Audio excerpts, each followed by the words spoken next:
Alerta de emergencia del CDC. Todos los residentes de Texas deben refugiarse. Algo aterrador está sucediendo. El aire acondicionado de mi apartamento llevaba 3 días roto cuando empezó todo. Recuerdo ese detalle porque estaba en ropa interior, sudando, otra tarde de agosto en Austin, cuando mi teléfono vibró con la primera alerta. No era la alerta de emergencia que llegaría después, sino una notificación sobre un incidente en la frontera. Casi no lo leo. Mi amigo Jake venía en una hora para ayudarme a mover el sofá, y todavía tenía que abrirme paso entre todas las cajas que llevaba queriendo desempacar desde que me mudé hacía 2 meses. Pero el técnico del aire acondicionado llegó tarde otra vez, y no tenía nada mejor que hacer mientras esperaba. La patrulla fronteriza reporta múltiples víctimas cerca del puesto de control de Laredo. El titular decía, funcionarios investigan posible incidente de contaminación. Leí el artículo, pero no decía mucho. Mencionaba que había gente enferma tras el paso de un convoy de camiones desde Nuevo Laredo. 3 agentes fronterizos fueron hospitalizados. La sección de comentarios ya se estaba llenando con las típicas discusiones políticas, así que cerré la aplicación y volví a mover cajas. Jake llegó justo a tiempo, con un pack de 12 cervezas y quejándose del tráfico en la primera 35. Las obras lo tienen todo atascado más allá de Riverside, dijo, dejando la cerveza en la encimera de mi cocina. Tardé 40 minutos en llegar. ¿Listos para esto? Pasamos la siguiente hora bajando mi viejo sofá 2 pisos por las escaleras y subiendo el suyo desde su camioneta. Para cuando terminamos, estábamos empapados en sudor. Pedí una cerveza para cada uno y nos desplomamos en el sofá nuevo, que todavía olía a su perro. ¿Ves eso de Laredo?, preguntó Jake, mirando su teléfono. Sí, fue esta mañana. ¿Por qué? Mi primo trabaja en el hospital de allá. Dice que tienen como 30 personas en urgencias. No le digo qué pasa, pero están trayendo médicos de San Antonio. Di un buen trago a mi cerveza. ¿30 personas de qué? El artículo decía que solo eran unos pocos agentes fronterizos. Eso fue esta mañana. Compruébalo ahora. Volví a ver las noticias. El titular había cambiado.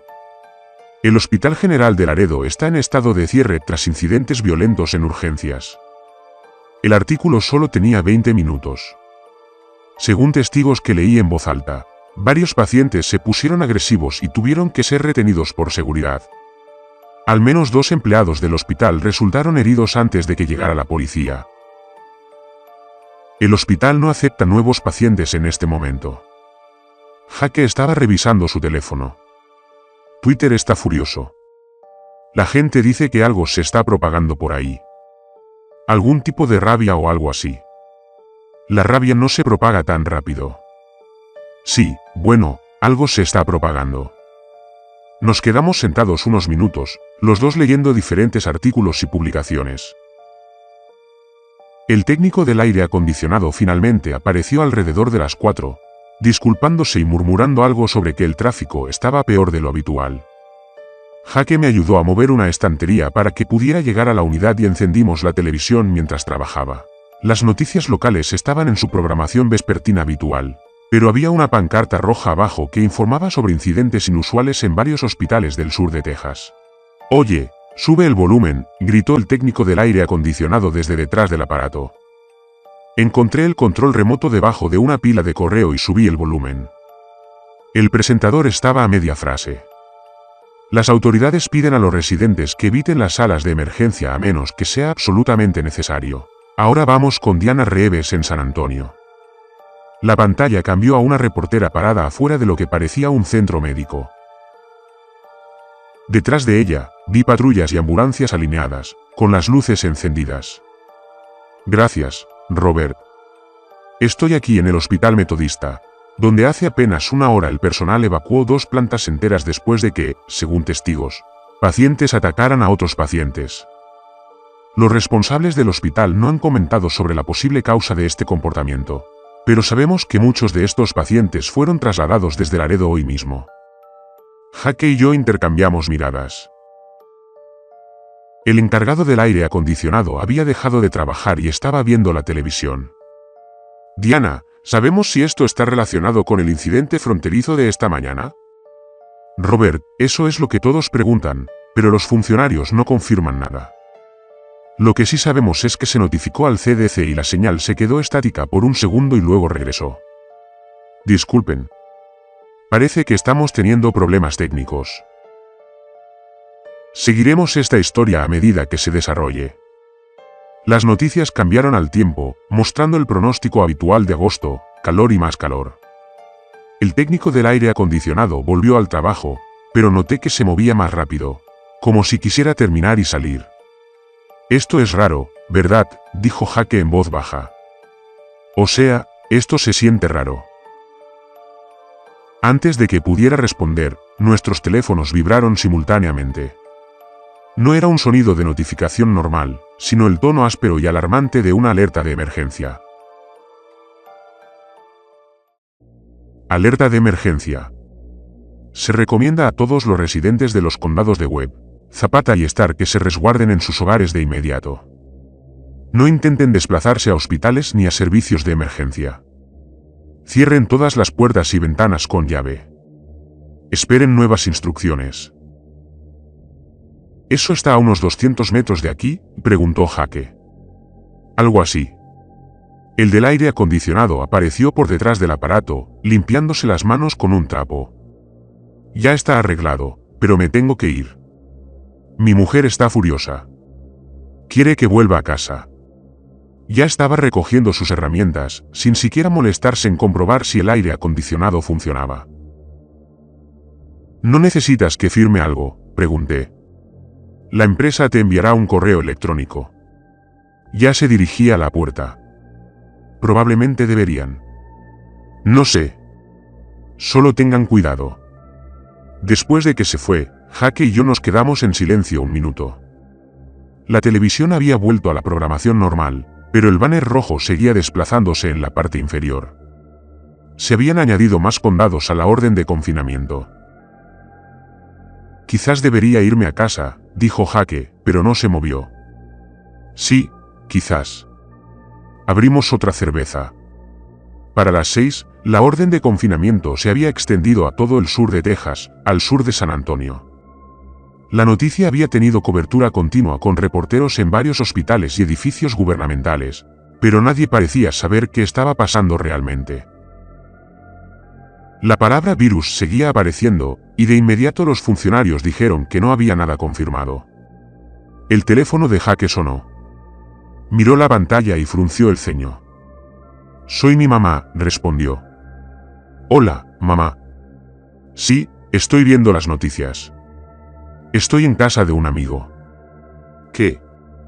«Más despacio». «¿Qué quieres decir?» Su rostro cambió al escuchar. Apagué la televisión. ¿Cuándo llamaste al 911? Se levantó, paseándose. No, no salgas. Mamá, escúchame. No salgas. Cierra la puerta con llave. Porque están diciendo que la gente se quede dentro. Por eso. No me importa cómo haya sonado. Quédate dentro. Colgó y cogió las llaves de la encimera. La vecina de mi madre está gritando en el patio. Gritando de verdad. Vive en New Braunfels. New Braunfels estaba entre Austin y San Antonio, mucho más cerca que Laredo. Jake, dicen que me quede. No voy a dejar a mi mamá sola con lo que sea esto. Se detuvo en la puerta. Deberías llamar a tus padres. Asegúrate de que estén bien. Y luego se fue. Sus pasos resonaban por la escalera. Me quedé allí, con mi cerveza en la mano, escuchando el zumbido del nuevo aire acondicionado. Por fin empezaba a refrescar en el apartamento. En la televisión con el sonido apagado, un mapa de Texas mostraba los condados afectados en rojo. Mientras miraba, 2 condados más se pusieron en rojo. Mi teléfono vibró.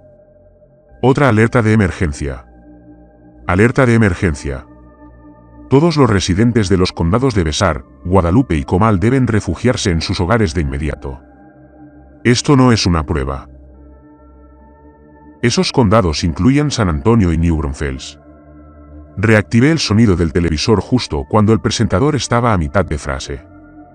Acababa de recibir la noticia de que Fort Sam Houston está movilizando tropas para ayudar en las labores de contención. Queremos recalcar que las autoridades lo consideran una medida de precaución. La pantalla se quedó en negro por un segundo.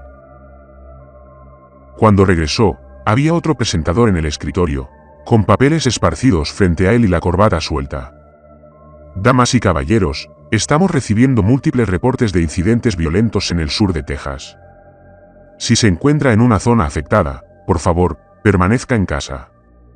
No intente ayudar a nadie que muestre signos de agresión o enfermedad. Los servicios de emergencia están desbordados y puede que no puedan responder. Sonó mi teléfono. Mamá llama. Hola, mamá. Gracias a Dios. ¿Estás viendo esto? ¿Estás bien? Estoy bien. Estoy en mi apartamento. Dicen que Austin podría ser el siguiente. Tu padre cree que deberíamos ir a buscarte. Mis padres vivían en Dallas, a 5 horas al norte en un buen día. No, no hagas eso. Le están diciendo a la gente que no viaje. Pero si viniste aquí, mamá, estoy bien. Quédate ahí. Probablemente sea solo por precaución. Hablamos unos minutos más. La tranquilicé mientras veía cómo el mapa de la televisión se ponía cada vez más rojo. Después de colgar, me di cuenta de lo silencioso que estaba afuera. Austin nunca estaba tranquilo, sobre todo a la hora de cenar un viernes. Pero cuando me acerqué a la ventana y miré la calle, solo vi unos pocos coches en movimiento. La taquería de enfrente tenía las luces encendidas, pero no había clientes. Intenté llamar a Jaque, pero me salió el contestador. El sol se ponía, tiñendo el cielo de naranja a través de mi ventana. Cualquier otra noche, habría ido al lago a ver cómo se ponía sobre el agua. En cambio, cerré la puerta con pestillo y puse mi sofá nuevo delante, solo por precaución. No dormí mucho esa primera noche. Cualquier sonido en el pasillo me sobresaltaba. Alrededor de la medianoche, alguien pasó corriendo por mi puerta, sus pasos resonaban en la fina alfombra. Una puerta se cerró de golpe en algún lugar por encima de mí. Luego, nada. Las noticias siguieron encendidas toda la noche. Los presentadores se turnaban, pero seguían informando lo mismo. Los hospitales estaban desbordados. La violencia se extiende. Quédate en casa. Habían dejado de mostrar el mapa porque la mayor parte del sur de Texas estaba en rojo. A las 3 de la mañana, Jaque por fin me envió un mensaje. Llegué a casa de mamá. Raro en la carretera. Quédate en casa. Le respondí preguntándole qué quería decir con raro, pero no respondió. Cuando salió el sol el sábado por la mañana, preparé café y me quedé en la ventana mirando la calle. Unas cuantas personas paseaban a sus perros como si todo estuviera normal. Pasó un corredor con pantalones cortos amarillo neón. Por un momento, me pregunté si tal vez todos estaban exagerando. Entonces vi el humo. Estaba al sur, quizás a 1 milla de distancia. Una densa columna negra que se elevaba hacia el cielo matutino. Mientras observaba, otra se elevó hacia el oeste. Mi teléfono vibró con notificaciones de grupos vecinales. Gente preguntando por los incendios. Nadie tenía respuestas. Las noticias finalmente aportaron nueva información. Un portavoz de los CDC, con camisa arrugada, se encontraba en un podio leyendo notas. Podemos confirmar que nos enfrentamos a un patógeno altamente contagioso que afecta el sistema nervioso central. Las personas infectadas pueden experimentar agresividad extrema, pérdida de inhibición y comportamiento violento. El periodo de incubación parece ser de entre 2 y 6 horas. Un reportero gritó una pregunta: ¿es un virus? ¿De dónde vino? Aún estamos determinando la naturaleza exacta del patógeno. Lo que sabemos es que se propaga a través de fluidos corporales, especialmente saliva y sangre. Si se encuentra con alguien que presente síntomas, no se acerque. ¿Cuáles son los síntomas? El portavoz parecía cansado. Fiebre, sudoración, pupilas dilatadas, Movimientos repetitivos y comportamiento agresivo que se intensifica hasta convertirse en violencia. Las etapas posteriores incluyen, hizo una pausa, eligiendo sus palabras. Las etapas posteriores incluyen autolesiones y ataques a otros. Estamos trabajando en protocolos de tratamiento, pero ahora mismo la contención es nuestra prioridad. Sonó mi teléfono. Número desconocido, pero con prefijo de Austin. Hola. ¿Es este el apartamento 2B? La voz de una mujer tiembla. ¿Quién habla? Estoy en el 3F, justo encima de ti. Mi marido también. Algo le pasa. No me deja salir de la habitación. ¿Puedes llamar al 911? Mi teléfono está casi muerto. Se oyó un ruido por el teléfono y también desde arriba del techo. Señora, hola. La línea se cortó. Intenté llamar al 911, pero estaba ocupado. Lo intenté de nuevo, pero seguía ocupado. Nunca había recibido la señal de ocupado del 911 antes de subir. Oí gritos apagados, luego algo pesado golpeando el suelo. Luego nada. Me quedé en la sala mirando al techo, preguntándome qué debía hacer. Las noticias decían que no me acercara a nadie con síntomas. Pero ¿y si necesitaba ayuda?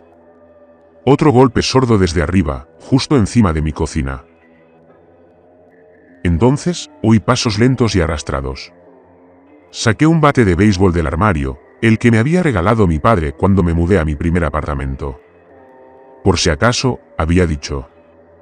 Lo sostuve como si supiera lo que hacía y abrí la puerta lentamente. El pasillo estaba vacío. Las luces fluorescentes zumpaban, una de ellas parpadeaba cerca de la escalera. Podía oír los televisores encendidos tras puertas cerradas, voces apagadas de las noticias. Subí las escaleras con cuidado, con la mochila en una mano y el teléfono en la otra. El pasillo del tercer piso parecía igual al mío. Paredes beige, alfombra marrón, un ligero olor a comida. El apartamento 3F estaba al final del pasillo. La puerta estaba entreabierta. «Hola», grité. «Señora, ¿está bien?» No hubo respuesta. Empujé la puerta con la punta del bate. Se abrió lentamente. La sala estaba destrozada. La mesa de centro estaba volcada, con cristales esparcidos por la alfombra. El televisor estaba encendido, pero sin sonido, y mostraba al mismo portavoz de los CDC de antes. Había manchas oscuras en la pared que parecían como si alguien me hubiera agarrado del hombro por detrás. Me di la vuelta, levanté el bate y me encontré cara a cara con mi vecino del final del pasillo. Un tipo mayor llamado Bill o Bob o algo así. Levantó las manos. Uf, fácil. Yo también oí el ruido. Dios mío, me asustaste. Lo siento. ¿Llamaste a la policía? La línea está ocupada. Miró hacia el apartamento. Deberíamos comprobar si están bien.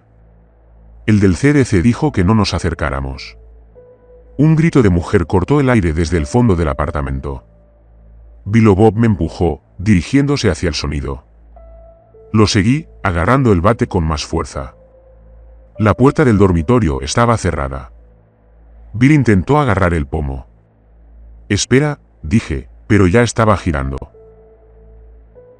La puerta se abrió y apareció una mujer arrinconada, sosteniendo una lámpara de mesa como si fuera un arma. Tenía la camisa rota y el brazo ensangrentado. En medio de la habitación, un hombre nos daba la espalda, balanceándose ligeramente. Ladeó la cabeza bruscamente. «Señor Bill», dijo, «tiene que retroceder». El hombre se giró. Tenía la cara cubierta de sudor y los ojos tan dilatados que parecían negros. Le corría sangre por la nariz y la boca. Se había mordido el labio.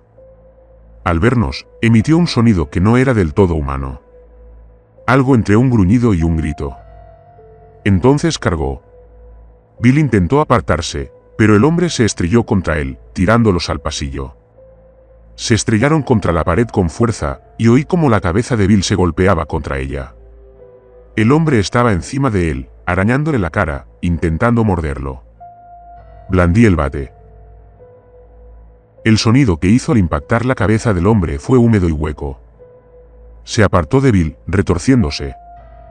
Lo golpeé una y otra vez hasta que dejó de moverse. Bill tampoco se movía. La sangre le corría por debajo de la cabeza. La mujer había salido del dormitorio, todavía con la lámpara en la mano. Estaba llorando. ¿Está muerto?, preguntó, mirando a su marido. No supe qué decir. Me temblaban las manos. Había sangre en mi bate. Tenemos que salir de aquí, dije. Ella asintió y miró a Bill. ¿Y él? Me arrodillé y le tomé el pulso. Nada. Se había ido. Se abrían puertas en el pasillo, otros vecinos se asomaban. Entrad, grité. Cerrad las puertas con llave. La mayoría escuchó. Un tipo salió con el teléfono en la mano. Voy a llamar a la policía. Suerte con eso. La mujer se tambaleaba. Miré su brazo donde estaba la sangre. ¿Te mordió?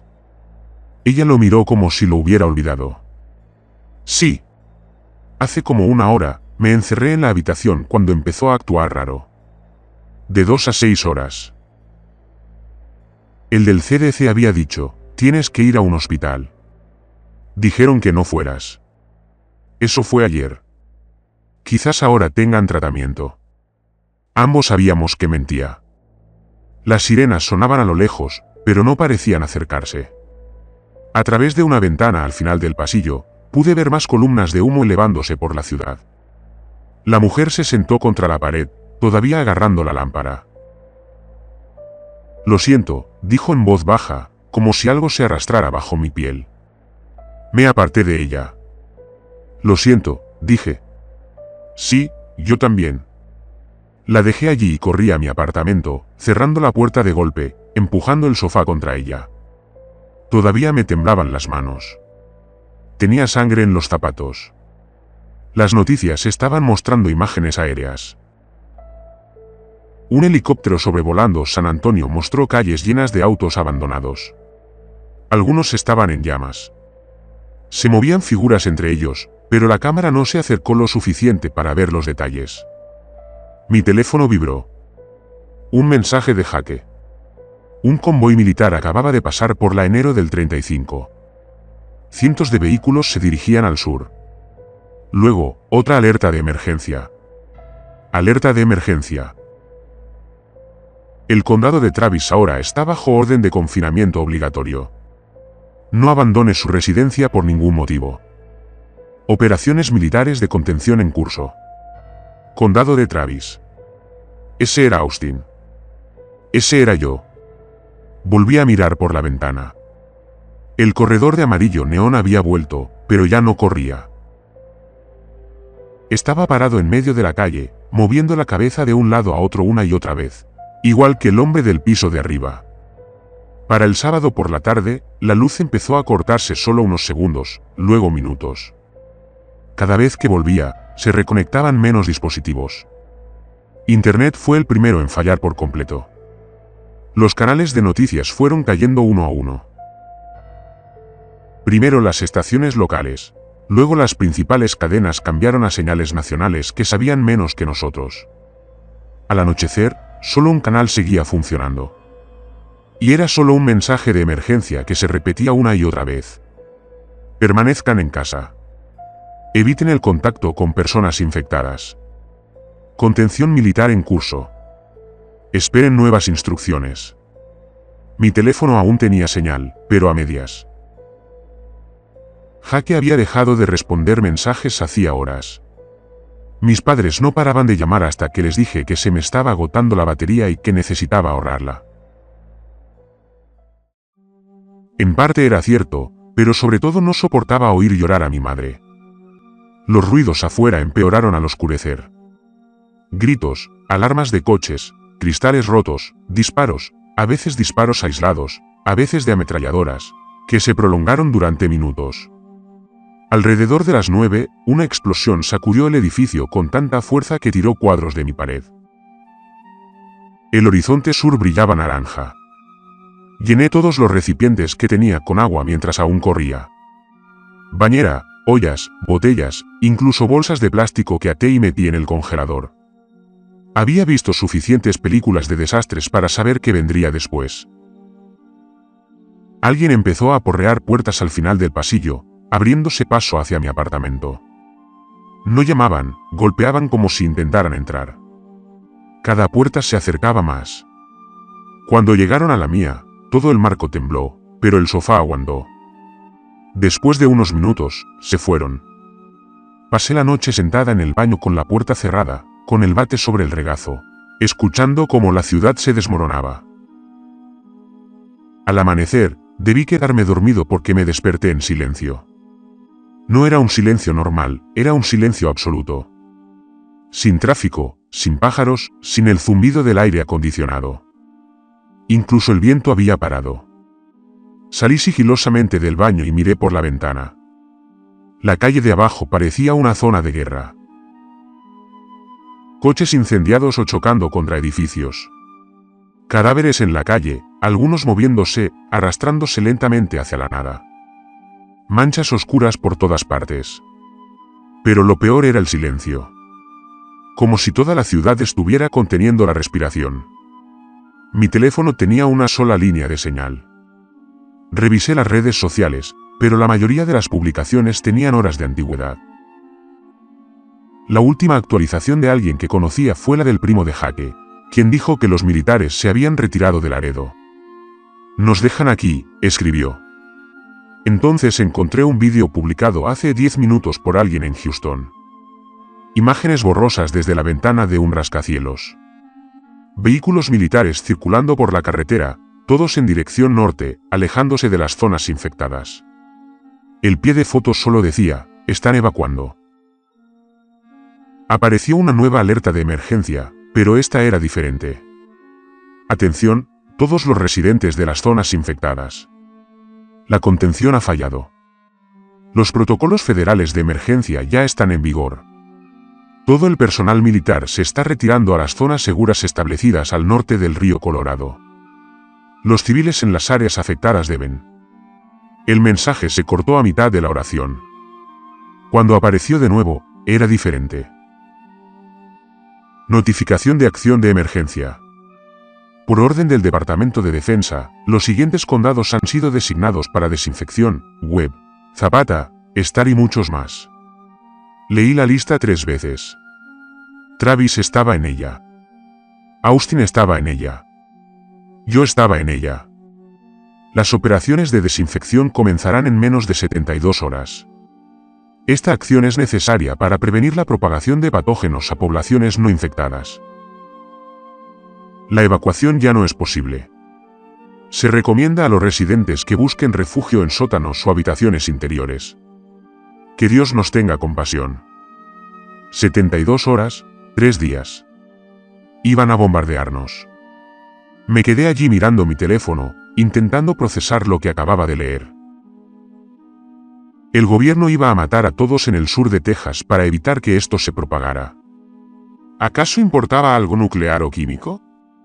El grito de una mujer me despertó. Casi. Quizás del apartamento de al lado. Tenía que salir. No solo de mi apartamento o edificio, sino de Austin. De Texas. Pero el ejército se había retirado al norte del río Colorado, que atravesaba la ciudad por completo. Bloquearían los puentes. Habría órdenes de disparar en cuanto lo vieran. Probablemente pensaría en el lago Travis, al oeste de la ciudad. Si pudiera llegar, quizá encontraría un bote, seguiría el río hacia el oeste y luego iría hacia el norte una vez que pasara la línea de contención. Era una locura, pero quedarme allí era una muerte segura. Metí ropa, botellas de agua y barritas energéticas en una mochila. Encontré un mapa de carreteras en un cajón, de antes de que el GPS los hiciera obsoletos. El lago Travis estaba a unos 24 kilómetros al oeste a pie, si hacía falta. El pasillo estaba vacío cuando abrí la puerta. Unas manchas oscuras en la alfombra me llevaban a la escalera. Las seguí. Bate en una mano, linterna del móvil en la otra. El vestíbulo parecía un matadero. No lo describiré. No puedo. Me concentré en la salida, evitando con cuidado lo peor. Afuera, el calor ya era agobiante, aunque apenas había salido el sol. El humo flotaba en el aire, haciendo que todo se viera borroso. El olor era peor. A plástico y goma quemados y algo más, algo orgánico.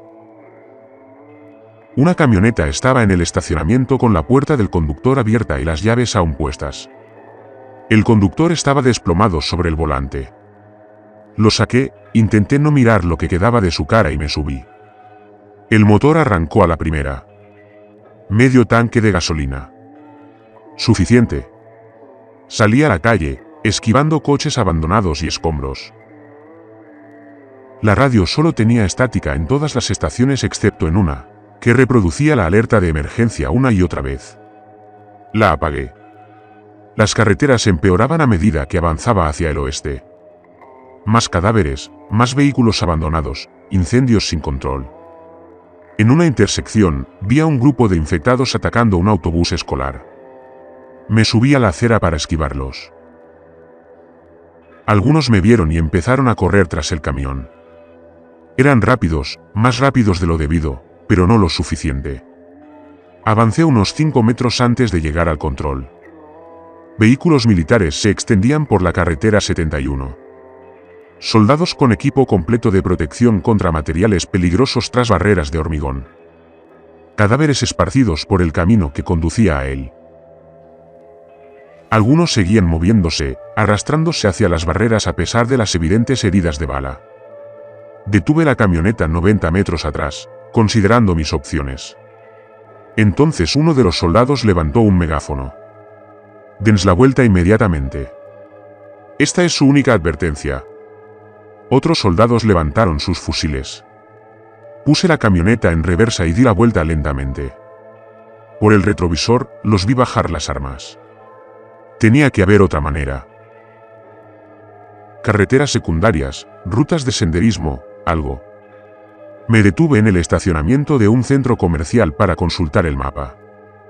Fue entonces cuando la vi, una niña pequeña, de unos 8 o 9 años, parada en la puerta de una tienda de conveniencia saqueada. Parecía normal, no infectada, solo asustada. Sabía que debía seguir conduciendo. Los CDC habían sido claros sobre el periodo de incubación. Podría estar infectada. Probablemente lo estaba. Todos aquí abajo ya lo estaban, pero ella parecía tan pequeña. Bajé la ventanilla hasta la mitad. ¿Estás bien?, negó con la cabeza. ¿Dónde están tus padres?, señaló dentro de la tienda. Debería haberme ido. En cambio, agarré el bate y salí. La tienda estaba a oscuras, con los estantes volcados y los productos esparcidos por todas partes. Los encontré en la parte de atrás, cerca de las neveras. Un hombre y una mujer se abrazaron. Llevaban horas muertos. La niña me había seguido. Se enfermaron, dijo en voz baja. Papá mordió a mamá, luego ella le devolvió el mordisco y simplemente dejaron de hacerlo. ¿Cuándo pasó esto? Anoche, fue demasiado reciente. Si la hubieran infectado, aún no presentaría síntomas. ¿Cómo te llamas? Amy. Intento salir de la ciudad, Amy. Ya no es seguro aquí. Lo sé. Escuché el anuncio. Van a bombardearnos, ¿verdad? Ella dijo, a lo que yo asentí. ¿Puedo ir contigo? Mi mente gritaba, no. Pero pensé en los soldados de la barrera, en cómo nos matarían a tiros sin dudarlo. Ya estábamos muertos para ellos. Al menos así no moriría solo. Sí, puedes venir. Condujimos por carreteras secundarias durante 1 hora intentando sortear los controles militares. Todas las rutas, tanto al oeste como al norte, estaban bloqueadas. Los soldados no dejaban pasar a nadie, infectado o no. Amy estaba sentada tranquilamente en el asiento del copiloto, mirando por la ventana la ciudad en llamas. No había llorado ni una vez, lo cual me preocupó más que si hubiera estado histérica. ¿Tienes sed?, le pregunté, ofreciéndole una botella de agua. Dio un pequeño sorbo y me la devolvió. Deberíamos guardarla. Chica lista. El indicador de gasolina de la camioneta estaba cerca de un cuarto. Necesitábamos un plan. No solo dar vueltas. Entré en un estacionamiento que aún parecía intacto. Subiendo al tercer nivel, donde tendríamos una vista espectacular, pero también protección. Desde allí, podíamos verlo todo. Austin se moría. Barrios enteros estaban en llamas. Las carreteras eran estacionamientos de autos abandonados. A lo lejos, helicópteros volaban en círculos como buitres. 48 horas, dijo Amy. ¿Qué? Eso es lo que nos queda. 2 días. Tenía razón. Ya habíamos desperdiciado uno de nuestros 3 días. Tiene que haber una salida, dije, estudiando el mapa de nuevo. Quizás el río. Habrá barcos patrullando. Lo vi en las noticias antes de que la tele dejara de funcionar. Luego al este. Quizás no hayan bloqueado todo en esa dirección hacia las zonas infectadas. Eso es peor. Tenía razón otra vez. Nos sentamos en silencio, viendo el humo que se extendía por la ciudad. Entonces Amy señaló algo. ¿Qué es eso? Un pequeño aeropuerto a unos 6 kilómetros al sur. Un aeropuerto ejecutivo para aviones privados y charter. Mientras observábamos, una avioneta despegó, virando bruscamente hacia el norte. Están volando, dije. Gente rica con aviones privados. ¿Sabes pilotar un avión? No. ¿Sabes aprender? La miré. Hablaba en serio. ¡Qué locura! Así que quedarse aquí también. Otro avión despegó mientras observábamos. ¿Cuántos más había allí abajo, con combustible y listos? ¿Cuántos pilotos habían huido o muerto, dejando sus aviones atrás? Fue una locura, pero algo era algo. El viaje al aeropuerto fue el peor hasta ahora. Tuvimos que atravesar el centro o lo que quedaba de él. Infectados por todas partes. Algunos en grupos, moviéndose juntos como manadas. Habían aprendido a cazar juntos. Un grupo nos vio en un semáforo en rojo. Me detuve estúpidamente por costumbre. Se apiñaron en la camioneta, golpeando las ventanas, intentando entrar. Amy se subió las piernas hasta el pecho, haciéndose pequeña. Pisé a fondo, sintiendo como los cuerpos rebotaban contra el capó. No mires, le dije, pero sabía que lo haría de todos modos. La valla perimetral del aeropuerto estaba rota en varios puntos. Pasamos por un hueco, siguiendo las señales hacia los hangares. La mayoría estaban vacíos, con las puertas abiertas como dientes faltantes, pero al final encontramos 3 aviones aún estacionados. 2 eran pequeños, de un solo motor. El tercero era un bimotor, más grande y complejo. Primero revisamos los motores individuales. El primero no tenía llaves y el panel electrónico estaba destrozado. Vandalismo o desesperación, no lo supe. El segundo tenía las llaves puestas. Medio tanque de combustible, según el indicador. Dije. ¿Sabes para qué sirven estos botones? YouTube, dije, sacando mi teléfono. Milagrosamente, aún tenía una barra de señal. Como volar un Cessna 172. Busqué. El primer vídeo duraba 40 minutos. No teníamos 40 minutos. Encontré uno más corto. Procedimientos de despegue de emergencia. 5 minutos. Lo vimos 3 veces. Yo tomando notas en el reverso de un recibo. Mezcla de acelerador. Aletas de magnetos. Parecía increíblemente complicado, pero el concepto básico era simple. Ir rápido. Retroceder. No estrellarse. Esto es una locura. Amy dijo, sí, hagámoslo. Subimos, yo en el asiento del piloto, Amy a mi lado. El panel de instrumentos parecía sacado de una nave espacial. Docenas de indicadores e interruptores, Pero el vídeo había mostrado los importantes. Encontré el interruptor principal y lo accioné. Se movieron varias agujas. Bomba de combustible encendida, leí mis notas. La encontré y la giré. Mezcla rica. Empujé la perilla roja hacia adentro. El acelerador crujió. Tiré ligeramente de la perilla negra. Las llaves estaban ahí. Las giré. La hélice giró, tosió, se apagó. Inténtalo de nuevo, dijo Amy. Lo hice.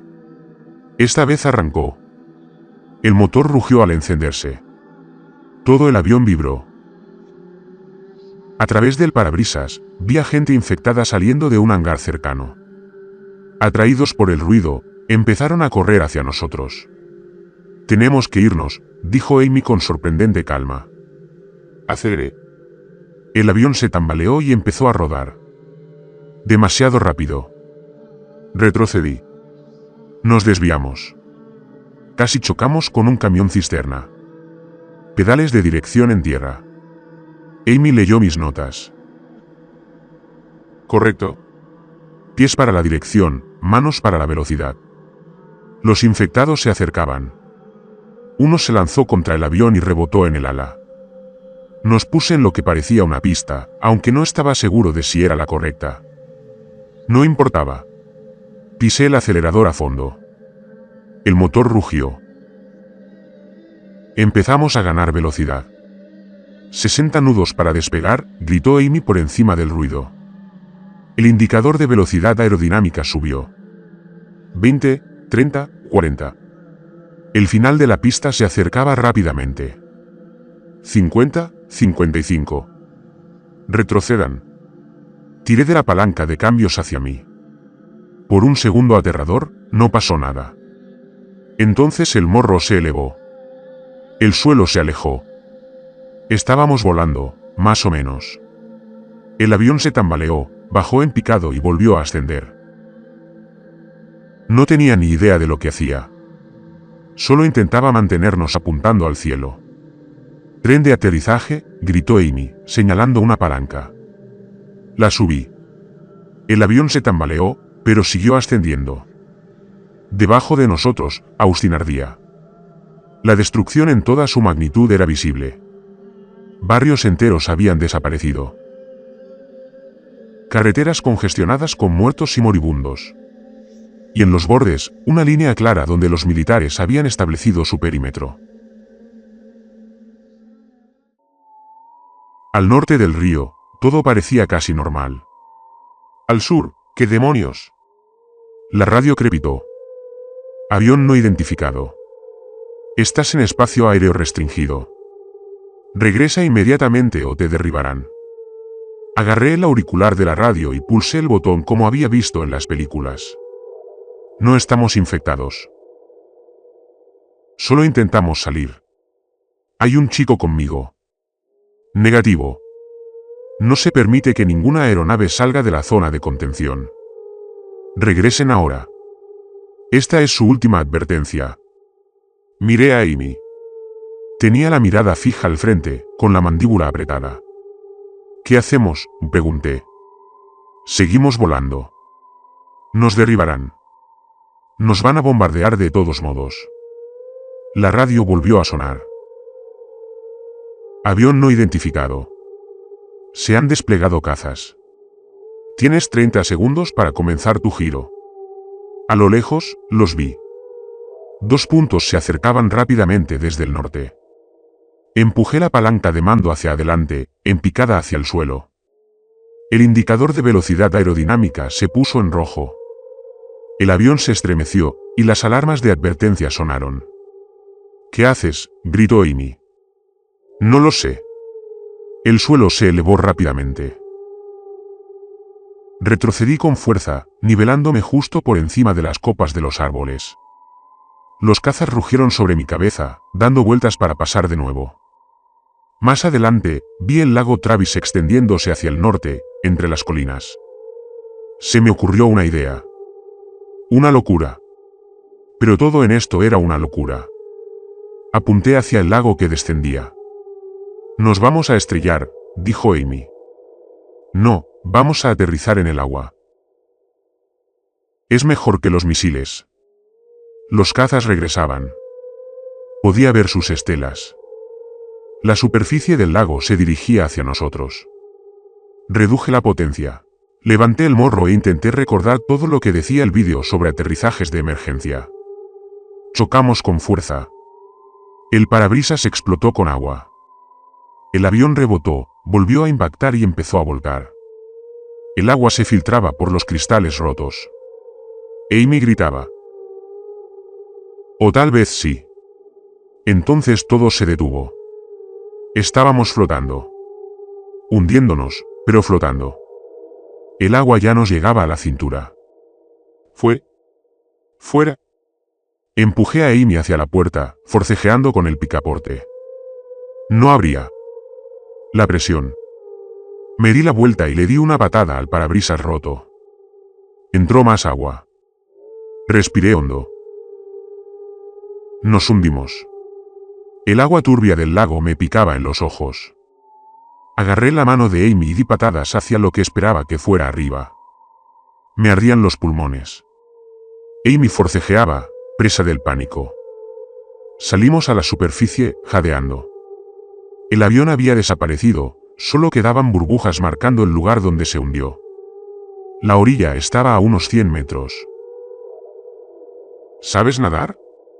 Pregunté y ella asintió, tosiendo agua. Nadamos. Detrás de nosotros, los cazas volvieron a dar vueltas y luego se dirigieron al norte. Ya no valíamos ni un misil. Nos arrastramos hasta un muelle, tosiendo agua del lago. Todo mi cuerpo temblaba de adrenalina y agotamiento. Amy yacía boca arriba, mirando al cielo. Estamos vivos, dijo como si no pudiera creerlo. Sí, pero ¿por cuánto tiempo? Seguíamos en la zona de contención.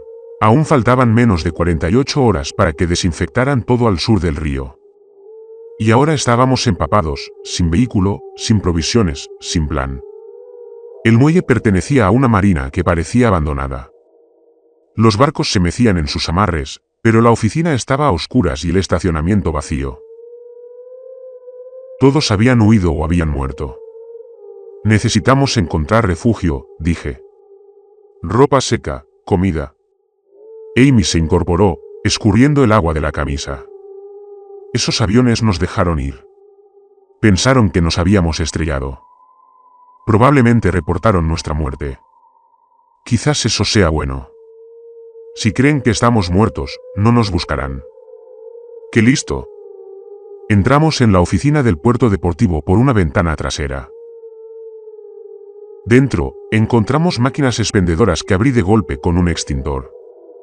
Amy agarró papas fritas y chocolatinas mientras yo buscaba algo útil.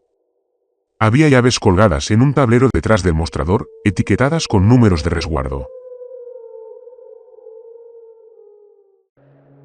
¿Sabes conducir un barco?, preguntó Amy. ¿Mejor que pilotar un avión? Casi sonrió. En una trastienda, encontramos artículos para turistas, camisetas y pantalones cortos del lago Travis carísimos. Nos pusimos ropa seca, aunque todo olía a moho. Afuera, el sol se ponía de nuevo. El segundo día casi terminaba. Faltaban 24 horas para las bombas. ¿Tomamos un bote ya?, preguntó Amy. Demasiado visible. Podrían tener patrullas en el agua. Esperamos hasta que oscureciera. Nos sentamos en la oficina a comer comida de la máquina expendedora, viendo cómo el cielo se volvía naranja. No por el atardecer, sino por los incendios. Mis padres me traían aquí, dijo Amy de repente. Antes, alquilábamos un barco y nadábamos todo el día. Papá asaba hamburguesas en la orilla. No supe qué decir. Sé que se han ido, continuó. Aunque no se hubieran enfermado, las bombas, se quedó en silencio. Lo siento. ¿Tus padres están bien? Están en Dallas, fuera de la zona. ¡Qué suerte! Nos sentamos en silencio hasta que oscureció por completo. No se encendió ninguna luz. Aquí también se fue la luz, pero eso era bueno. La oscuridad nos ocultaría, Elegí un barco al azar. Un pequeño barco pesquero con motor fuera borda. Nada sofisticado, nada que llamara la atención. Arrancó al tercer intento. Navegamos lentamente por el puerto deportivo. Sin luces, navegando a la luz de la luna. El lago estaba inquietantemente vacío. En una noche de verano normal, habría barcos de fiesta, música, risas. Ahora solo agua negra y silencio. Me apegué a la orilla en dirección norte.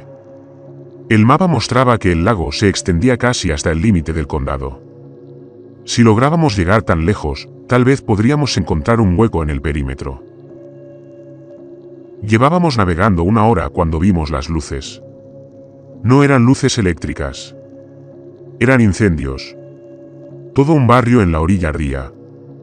Y con el resplandor, pude verlos. Cientos de infectados, quizá miles, moviéndose por la orilla como si siguieran algo. «Agáchate», le susurré a Amy. Nos quedamos tumbados en el fondo del bote, con el motor apagado, a la deriva. Los infectados estaban a unos 50 metros de distancia.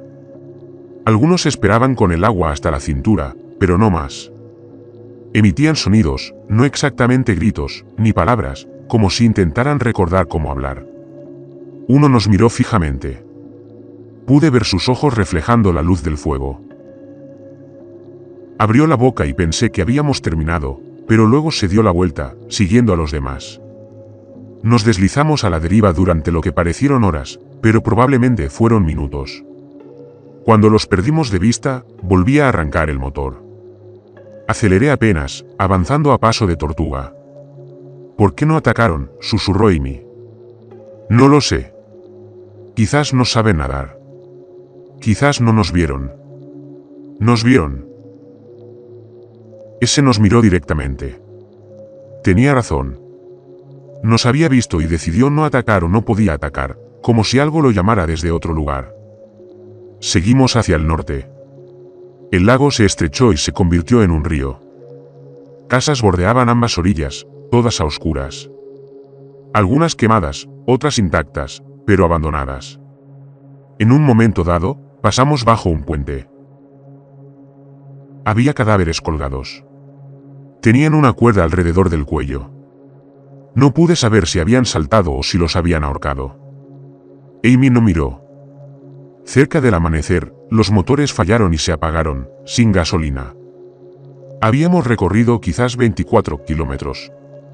La orilla era rocosa y empinada. Amarramos el bote a un árbol y trepamos. En lo alto de la orilla, encontramos un camino.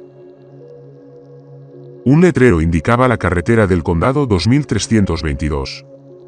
Revisé el mapa empapado. Estábamos cerca del límite del condado, a unos 3 kilómetros. Caminamos desde aquí, dije. La carretera estaba vacía, salvo por unos cuantos coches abandonados. Revisamos cada uno en busca de provisiones y encontramos media botella de agua, unas barras de granola y una linterna que aún funcionaba. En una camioneta encontramos una pistola con el cargador lleno. Nunca había tenido una. ¿Sabes usarla?, preguntó Amy. Apunta y dispara, ¿no? El seguro está puesto. La miré. Mi papá me enseñó antes. Quité el seguro y lo volví a poner. Me la puse en la cintura como en las películas. Pesaba más de lo que esperaba. Seguimos caminando. Salió el sol, ya caliente. Quedaban 10 horas. Fue entonces cuando vimos el humo. No de incendios. Era una sustancia química blanca que venía del norte. ¿Qué es eso?, preguntó Amy. Antes de que pudiera responder, oímos motores y vehículos militares que se acercaban por la carretera. Corrimos hacia los árboles y nos escondimos detrás de un tronco caído. Pasaron 3 camiones, con soldados con equipo completo de protección contra materiales peligrosos.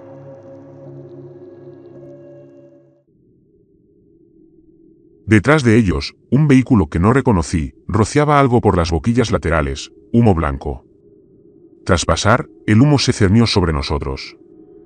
Olía acre. A médico. Empecé a lagrimear. Amy tosió. Cúbrete la boca, dije, subiéndome la camisa hasta la nariz. Nos mantuvimos agachados hasta que se disipó el humo y luego volvimos a la carretera. Había insectos muertos esparcidos por el asfalto. También pájaros. Lo que sea que estuvieran rociando, lo estaba matando todo. Descontaminación, dijo Amy. Están esterilizando el perímetro antes de las bombas, asegurándose de que nada infectado sobreviva y se propague después. Teníamos que movernos más rápido, pero sentía las piernas pesadas y cansadas. Amy se tambaleaba. El humo, el agotamiento, ambos. Otra señal. A 1 milla del límite del condado. Tan cerca. Fue entonces cuando oímos el gruñido. Venían de ambos lados de la carretera a la vez. No corrían, sino que caminaban con paso firme, infectados, pero diferentes a los que habíamos visto antes. Se movían juntos, coordinados, como si estuvieran siendo controlados. Corrimos. Nos siguieron, no rápido, pero implacables. Se unieron más desde el bosque. Docenas, luego cientos, todos caminando al mismo ritmo, haciendo los mismos ruidos. El límite del condado estaba justo enfrente. Podía verlo. Otro puesto de control militar. Barreras. Soldados. Ayuda, grité. ¡Ayúdennos! Los soldados levantaron sus fusiles. No a los infectados. A nosotros. ¡Alto ahí! No se acerquen. Hay cientos detrás de nosotros. Cualquiera al sur de esta línea se considera infectado. ¡Alto o disparamos! Amy me agarró la mano. El arma, susurró. Nos matarán. Lo harán de todas formas. Los infectados se acercaban. Los soldados gritaban advertencias. Estábamos atrapados. Saqué la pistola y la apunté a los soldados. Me temblaba la mano. Déjenos pasar. No estamos infectados. Suelta el arma, por favor. Hay un niño. Los infectados estaban a 20 metros, luego a 10 metros y un soldado disparó. La vara impactó en el suelo cerca de mis pies. Los infectados nos alcanzaron. Me giré, levanté el arma, apreté el gatillo. Nada. El seguro. Lo probé torpemente. Uno agarró a Amy. Ella gritó. Quité el seguro y le disparé en la cabeza. Se soltó, pero no cayó. Sangre negra manaba de la herida. Siguió disparando. Más disparos. Los soldados disparaban, pero no a nosotros. A los infectados, acribillándolos con armas automáticas, mientras los cuerpos se amontonaban. «Corran», gritó un soldado, distinto a los demás. «Corran, maldita sea». Cruzamos corriendo el control. Los soldados seguían disparando. Un oficial les gritaba que pararan, que estábamos infectados, pero lo ignoraron. Seguimos corriendo hasta que no pudimos más. Nos desplomamos al borde del camino, jadeando. Detrás de nosotros, cesaron los disparos. Miré hacia atrás. El puesto de control estaba invadido. Los infectados habían avanzado, abrumando a los soldados, pero no nos seguían. Se dirigían al norte, hacia las zonas no infectadas. No importa, dijo Amy, comprendiendo. Las bombas, tienen que lanzarlas ya antes de que se propaguen. Tenía razón. Habíamos escapado de la zona, pero los infectados también. Cientos, quizá miles, atravesando el perímetro destrozado. Mi teléfono, que milagrosamente seguía funcionando, aunque la pantalla estaba rota, vibró con una alerta de emergencia. Actualización de la notificación de emergencia. Se aceleró el proceso de desinfección. Detonación en menos de 2 horas. Busque refugio inmediato. 2 horas. Estábamos a 1 milla del perímetro, no lo suficientemente lejos de lo que estuvieran a punto de lanzar. Sonó la bocina de un coche. Una camioneta se detuvo. La ventanilla bajó. Una mujer mayor, canosa, de mirada amable. Chicos, necesitan ayuda. Quise mentir para simplemente entrar e irme, pero Amy habló primero. Somos de la zona de contención. Podríamos estar infectados. La mujer nos miró un buen rato. Luego, entren. Ya lo averiguaremos.